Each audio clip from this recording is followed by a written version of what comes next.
जय Jivdani. Beauty with astrology की founder मैं कामिनी खन्ना आप सभी समझदार श्रोताओं के साथ एक बार फिर एक चर्चा का विषय लेकर हाजिर हूँ। बुध अस्त हो रहे हैं तारीख 8 जुलाई 2022 को। हमने थोड़े ही दिन पहले जाना था कि 2 जुलाई को बुध जो हैं वो मिथुन राशि में प्रवेश कर गए थे और बहुत अच्छा असर देना शुरू किया था। वहाँ पहले से ही मौजूद थे सूर्य महाराज और सूर्य की विसिनिटी में आते ही बुध जो हैं वो अस्त होना शुरू हो गए और हम ये भी देख रहे हैं कि ये 26 जुलाई तक अस्त रहेंगे। मतलब कि ये समझ लीजिए कि 8 तारीख से लेकर 26 तारीख लगभग 18-20 दिन का जो ये पीरियड है ये बुध अस्त रहेंगे। अब बुध जो हैं जैसे मैंने आपसे कहा कि अपने घर में है, मिथुन राशि में है, इस वजह से बुध का जो बहुत ज़्यादा अच्छा असर होना चाहिए था वो सूर्य के होने की वजह से, क्योंकि सूर्य के विसिनिटी में आते से ही बुध अस्त हो जाते हैं तो उतना ज़्यादा अच्छा असर नहीं दे पाएंगे बुध। और एक्चुअली अगर देखा जाए तो शुक्र भी मिथुन राशि में प्रवेश कर रहे हैं तो इनको सहायता रहेगी शुक्र की भी। 13 तारीख को शुक्र सुबह 10:50 पर प्रवेश कर रहे हैं मिथुन राशि में तो शुक्र की भी सहायता रहेगी। इसलिए ये 13 तारीख तक का पीरियड जो है बुध इनएक्टिव तो नहीं कहूँगी मैं, लेकिन थोड़ा बहुत अपना असर देना कम कर देंगे 8 से लेकर 13 तक। और उसके बाद शुक्र की सहायता से, मित्रों की सहायता से, सूर्य भी उनका मित्र है और शुक्र भी उनका मित्र है तो ये अस्त रहते हुए आगे बढ़ेंगे। इसी बीच ये 16 तारीख को कर्क राशि में प्रवेश कर जाने वाले हैं तो ये जो अच्छा समय था इनके हाथ में वो बहुत ज़्यादा नहीं था बहुत अच्छा असर देने के लिए। और गॉड फॉरबिड अगर सूर्य यहाँ पर नहीं होते तो बुध बहुत अच्छा असर अपना दे पाते, इतना अच्छा कि सभी लोग देखते। लेकिन फ़िलहाल हम इस चर्चा को आगे बढ़ाते हैं और ये जानते हैं कि अब ऐसी हालात में भी बुध अपना क्या असर दे रहे हैं और क्या असर कम कर रहे हैं। तो चलिए सबसे पहले आपसे नम्र निवेदन कर दूं कि सब्सक्राइब कीजिए मेरा ये यूट्यूब चैनल YouTube/ब्यूटी विद एस्ट्रोलॉजी। जब आप सब्सक्राइब करेंगे तो पॉपअप होकर ऊपर बेल बटन आएगा और उसे क्लिक करते ही मेरे चैनल की सभी जानकारियाँ आप तक सबसे पहले पहुँचती रहेंगी। मैं जो राशिफल बताती हूँ वो लग्न के अनुसार है और जिन लोगों को कंसल्टेंसी चाहिए उनके लिए मैंने व्हाट्सअप नंबर दिया हुआ है।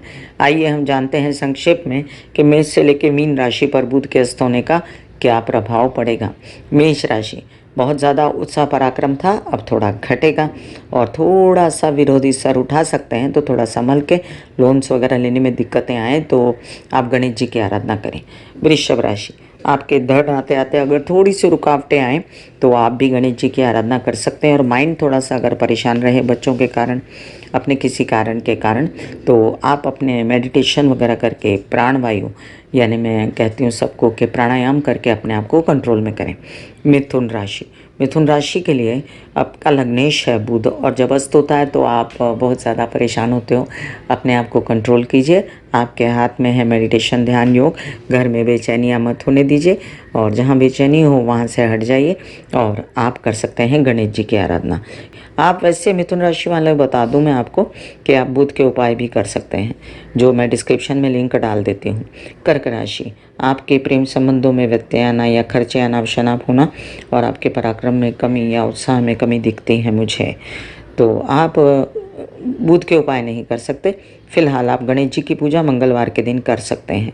सिंह राशि आपके लिए अब देखिए कि ये आते आते पैसों में रोक टोक, क्योंकि बुध आपके लिए पैसा है, मैं कई बार कहती हूँ, और परिवार से थोड़ी सी झिकझिक या केस या विवाद में आपको थोड़ी परेशानी है तो आप कर सकते हैं कृष्ण राधा की आराधना या नारायण की आराधना।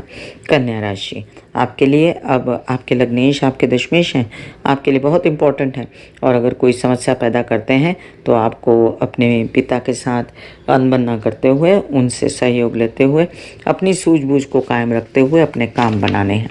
आप कर सकते हैं कृष्ण की आराधना। तुला राशि आपके लिए बुध का अस्त होना मतलब आपके बनते कार्यों में लेट हो जाना, आपके कुछ न कुछ काम, ऑफर्स जो आ रहे थे अब थोड़ा सा विलम्ब से होंगे, लेकिन होंगे ज़रूर, आप चिंता न करें। और आपके विदेश रिलेटेड काम भी इसी तरीके से होंगे। प्रेम संबंधों में थोड़ा सा व्यत्यय आ सकता है तो उन्हें स्पेस दीजिए।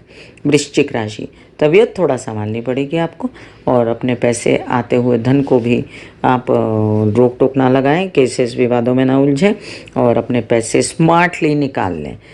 धनु राशि आपके विवाहित जीवन और आपके दशमेश के स्वामी बुध जो हैं जब अस्त होते हैं तो आपकी शादी में विलंब होते होते, बात बनते बनते, वर वधू का चयन होते होते लेट हो सकता है।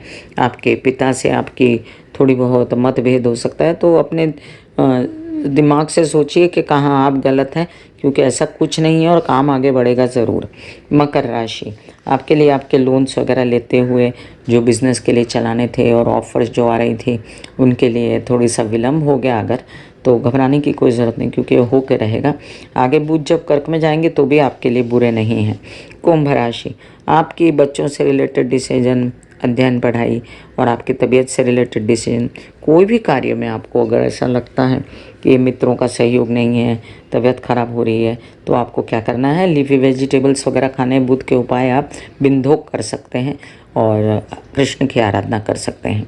मीन राशि, मीन राशि के लिए अब ये जान लीजिए कि आपके चतुर्थ भाव के, आपके सप्तम भाव के स्वामी हैं और आपके घर परिवार में आपकी सुख सुविधा में कोई कमी होती है और आपके शादीशुदा ज़िंदगी में या माता से रिलेटेड कोई ऐसी बात आपको जो अच्छी नहीं लगती, तो याद रखें आप बड़े बुज़ुर्गों की सेवा करेंगे तब जाके आपको शनि का सहयोग मिल पाएगा। और विवाहित जीवन में कलह क्लेश न करें, थोड़ी दिन की बात है, फिर सब सॉर्टेड होता नज़र आता है मुझे।